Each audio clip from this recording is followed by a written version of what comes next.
officers from my office.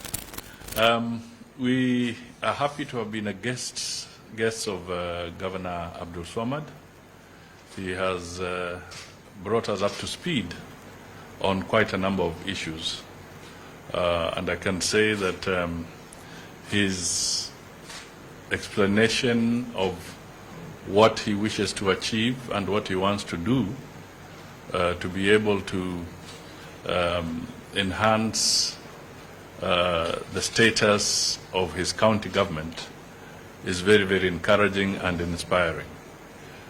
He has run us through some of the approaches he wants to take to employ technology even more in more efficient delivery of services, revenue collection, and indeed even aspects of further and future planning of the county government. So his brief articulation of these issues have been very, very inspiring, and we want to give him all the support that is necessary. We are here also to confirm that we truly believe in devolution. Devolution has made a big difference in our country, and as we deal with the teething problems that come when this new process is coming into place, we want to reaffirm that as a national government, we cannot go backwards on the aspect of devolution. And one of the challenges that we are facing has been that there has been a delay in the remittances to the county governments in the context of the national revenue sharing mechanism. Not too long ago, the President held a meeting with all the governors in Naivasha, and it was his desire, and it remains his desire, that we shall eventually smoothen the process so that the process of releasing resources to the counties can be accelerated and speeded up, so that the delays we have experienced will in due course become something of the past. So I want to bring that out. We also must commend the governor of Mombasa and his entire team because you have done us proud in the sense that you have been able to moderate very, very seriously the political temperatures in the country. You have done it so well, bearing in mind that Mombasa, as it were, is a gateway to the country. And in fact, it's not just a gateway to the country, it is a gateway to the entire region. So any disruption of Mombasa has got very significant impact, not on just the Kenyan economy, but on the regional economy. Whether you are dealing with DRC, whether you are dealing with Rwanda, whether you are dealing with Burundi, whether you're going to deal with Southern Sudan, and all the countries that have now become part of the East African community, it can be very dangerous to the economies of those countries, and in addition to that, even the political stability of those countries. So I really want to commend you, Governor, that your stand and the stand of the people of this county is not just about where we are. It's about over 300 million people in the region. Any disruption here, the supply chains have been disrupted across the board.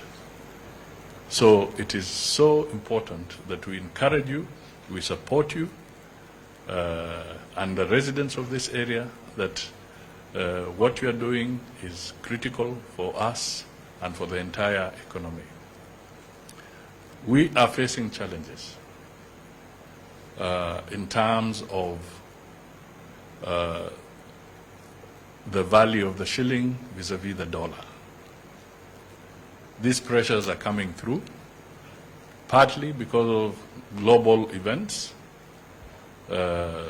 We all thought that maybe the issues of Russia-Ukraine would end very fast, but it is becoming apparent that this has now extended beyond anybody's imagination. And we have no clear-cut answer as to when that can subside. Now, that has affected global supply chains. We are also seeing a situation where the pressure in the bigger economies is now coming to bear. And interest rates are rising. And in the process, the issue of the dollar vis-a-vis other currencies is beginning to bite. Now, I'm bringing this out to point out that we need the foreign currency coming to our country. And the primary foreign exchange earners for us is, of course, our agricultural exports and tourism. So, if our exports are not doing very well out there, whether it is tea or whether it is coffee, then our fallback position is tourism. And maybe the diaspora remittances. But we now must look at it this way, that in order to bring the costs of living down, we must grow our export earnings, including tourism, so that we can have those resources coming in, and then they can help us to have sufficient foreign currency to deal with the oil imports, to deal with the fertilizer imports, to deal with the food imports, to deal with the medical imports. We need those resources. And we can only do it in a peaceful environment which can allow us to attract what needs to be attracted, and that is tourism and tourists and their resources. So I am speaking to these particular issues in this iconic building, well preserved. They called it Elimu na Mazingira building, to send a very strong message to the people of Kenya that we cannot afford to disrupt the economy. And that is why we are here, to show solidarity with our governor, Abdul Somad, and to say that let us move forward. Election cycles have their constitutional timings. We have just come out of it 6 months ago. We need to move forward as a nation. We cannot keep on going back to an issue that has been canvassed up to the highest court in the land. It has been canvassed and dealt with fully. So we cannot go back there.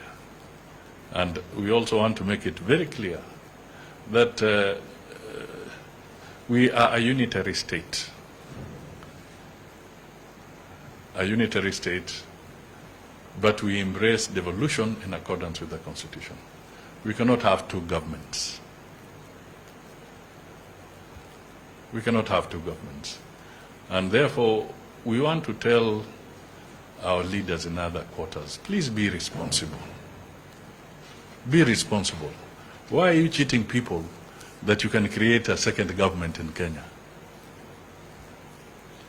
Why do you make such reckless statements that you can actually create another government? And you're making these statements when you are seeing very clearly that in our neighboring region, there's already conflict in Sudan, which has flared up. Na wewe mtu mzima, una familia, you've had an opportunity to be in a very high office, and you actually cheat Kenyans that you can create two governments in Kenya. Very reckless. So these are the kind of things we need to encourage our people to move away from. Let us give the governor an opportunity to serve, to deliver. His performance contract is with the county of Mombasa and the people who voted for him. And in 5 years' time, they'll be evaluating him and making their decision on the basis of how he has worked and how he has delivered. So let us not distract him. Let us not divert him. Let us make sure that he can deliver. And then his performance contract will be sorted out by the county of Mombasa in the constitutional way. Just the way we are encouraging public servants in both county governments and the national government that you will enter into performance contracts so that you can deliver to the people that you serve.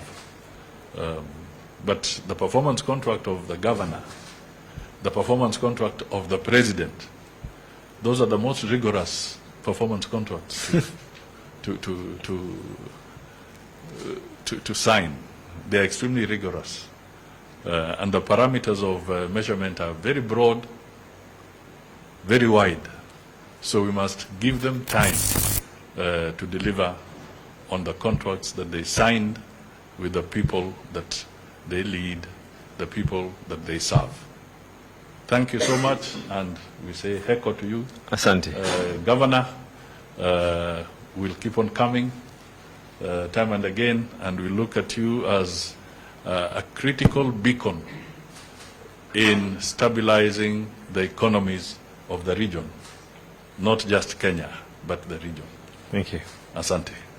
Thank you very much indeed, Your Excellency, the Prime Cabinet Secretary of the Republic of Kenya, Your Excellency, the Governor of Mombasa.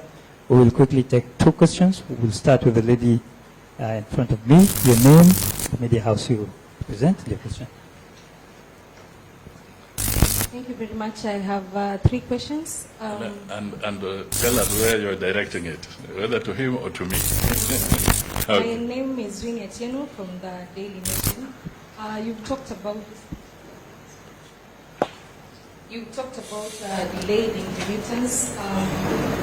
12 counties, including Mombasa, data proposed.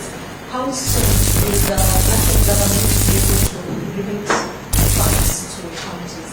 Secondly, you've talked about tourism, and currently we have received the information that the Turkish airline, the national government has denied its license to fly directly to us. And you elaborated the plans that the government has to boost. So how will Mombasa get numbers if we don't have direct flights? And thirdly, to the governor, Mr. Mudavadi has talked about Mombasa not participating in the maandamano. And we saw your deputy governor, MCAs working engaged in maandamano in Bangladesh. Can we have your word to talk on maandamano with us? Thank you. I'll answer that. Okay. So you Would you want to respond to that, or we take the final one? No, I can respond. I'm going to try and recall all. First, there is no strike notice that has been done. As a matter of fact, the communication that has come from the doctors' union was categorical that it is not a strike notice, but they are not going to be able to go to work. My plea, of course, to the doctors is that as we are pushing national government, who coincidentally, I think in the month of April will be one of the highest in terms of remittances because of how budget cycles go. So we are hoping that funding will be able to come. But I want it to be clear, we are 4 months behind in terms of remittances. However, at the same time, we have just been unable to pay that 1 month. So you can imagine that we are trying as our own, as a county. There are other issues that have already engaged the Coast General Teaching Referral Hospital on how they now need to start absorbing those medics who are currently working at Coast General Hospital, but their payroll is coming from the county government, so that we can have a level of independence, and our wage bill as a county government can go lower, and the funding can be then used for purposes of non-recurrent expenses. The second issue that you, so yes, my hope is that one, the letter that they wrote was that it is not a strike notice, but that they will not be able to go to work. There's a true difference there. My plea to them, of course, is that please do realize that this is something that is affecting literally everyone, not just in Mombasa. It's affecting everyone in the whole of Kenya. We have two options. Either everyone decides they don't want to do anything and they down their tools, and we make the whole country not to be able to move, or we realize that where we are currently is not where we were. Where we are currently, we've been able to pay. We're paying, in fact, with all statutory deductions. There's no deduction that is not being remitted. We've paid all previous debts, we as a county, so we are doing our best. The issue of, you indicated about MCAs and other leaders having been in demonstrations. The Constitution of Kenya, they have their right to be able to do what it is, but currently the stand of the governor of Mombasa is that to avoid and avert. Right now, one of our biggest reasons as to why we're even breathing and floating and managing to pay our debt on time and giving that issue that within 90 days everyone has to be paid is because of on-source revenue. I need to ensure that the people of Mombasa will be able to grow. So I will not deny anyone their constitutional right, but at the same time, I have millions of people who are looking up on me, and none of them is going to see anything else except people want to know where they're going to be getting their bread and butter from. Thank you. There's a gentleman. Yeah, no, I have to deal with one or two issues. First of all, I spoke and I acknowledged that there has been a delay in the remittances to the county governments. And I just want to assure you that as a national government, we are working towards resolving that issue, not just in dealing with what is outstanding, but to look at a process that will be smoother and then ensure that county governments get their resources on time.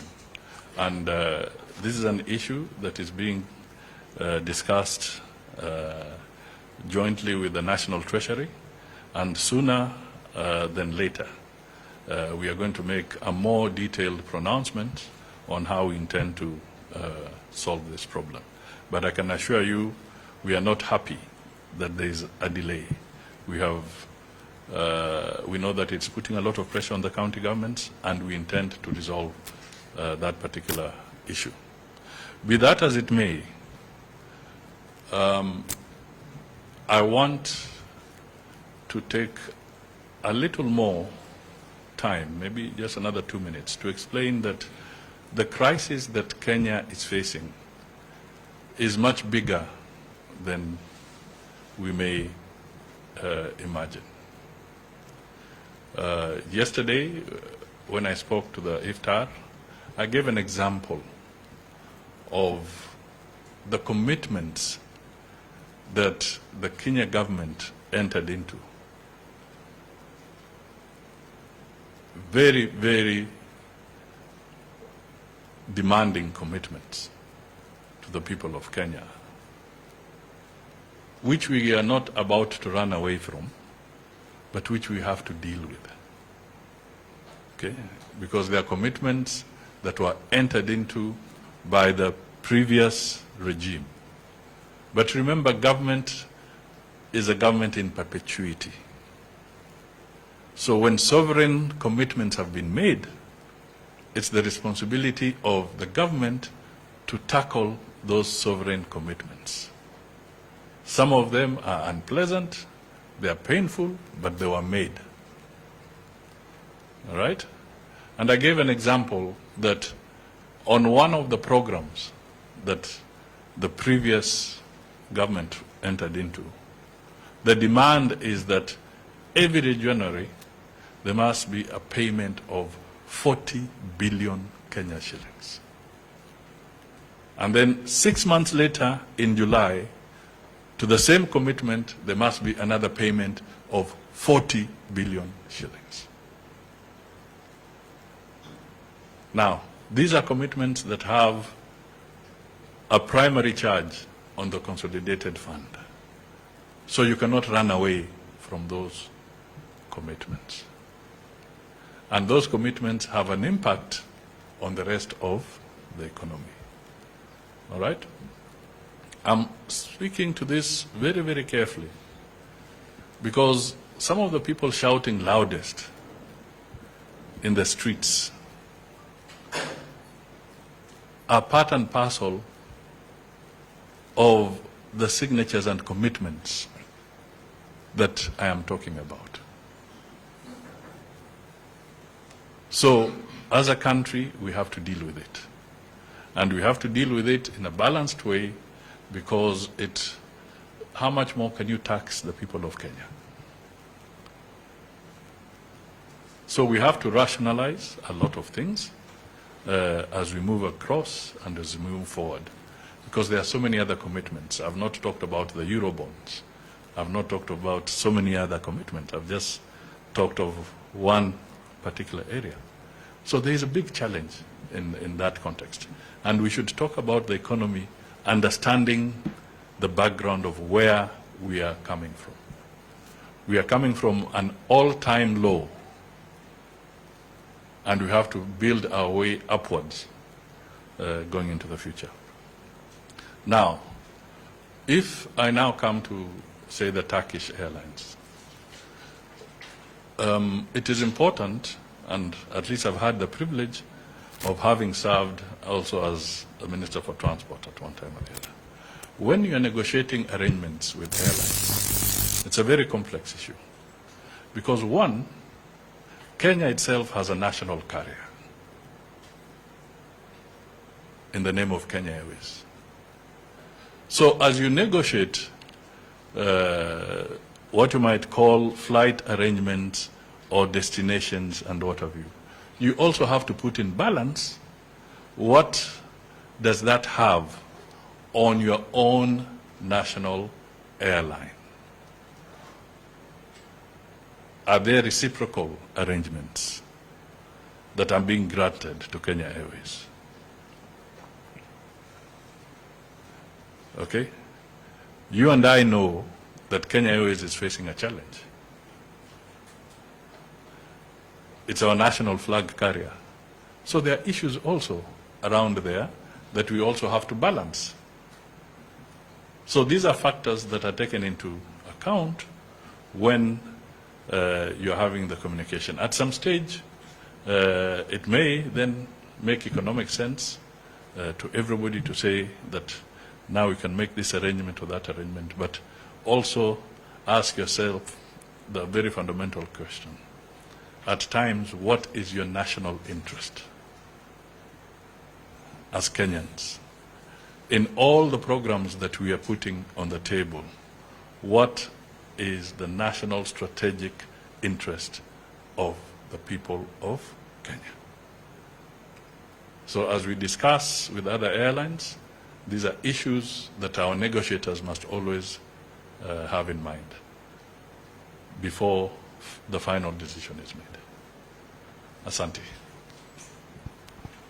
Thank you very much. One more question. Last one more question. Yeah. I'm sorry, I'm drifting with others. Yes. My name is Subi. I can't hear you. Online paper, not times. Yes. My question was about the government, not the government. I saw you mention the issue of this struggle in Parasato. You want to build them all one person.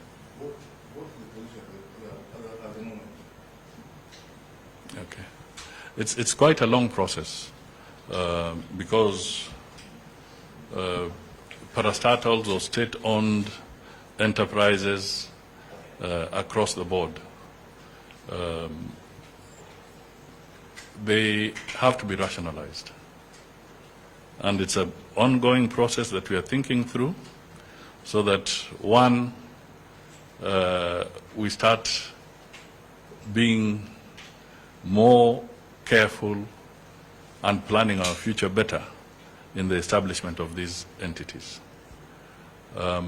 Today, we have about 348 public enterprises. 348. We need to know how much of them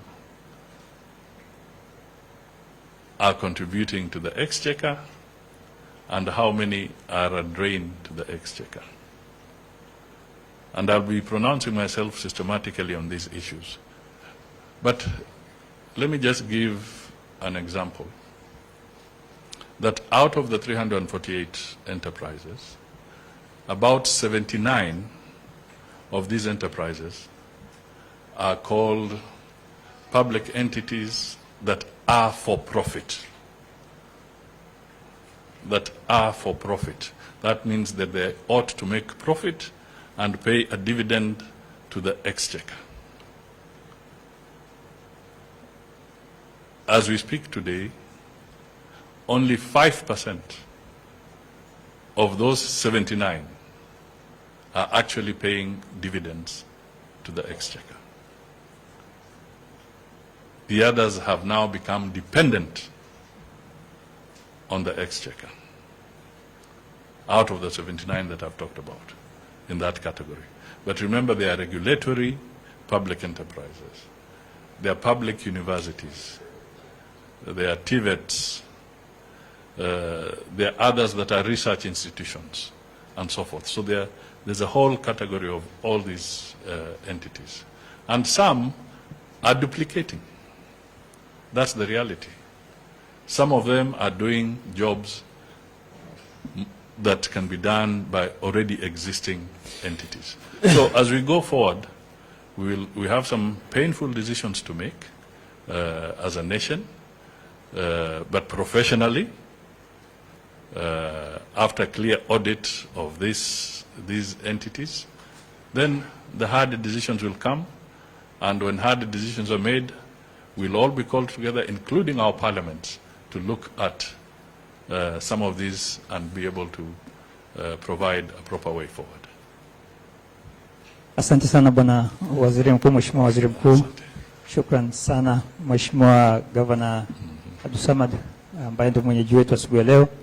Asante sana Mheshimiwa Afan Sharif ambaye ndio naibu waziri, pamoja na Mheshimiwa Ikana mbunge wetu, pamoja na chairman wa ANC, na shukrani za dhati kwenu nyinyi wote wenzangu wanahabari kwa kufika na kutusikiliza. We come to the end of this press conference. I thank you most sincerely. Thank you very much. Asanteni sana. Thank you so much. How is my friend there?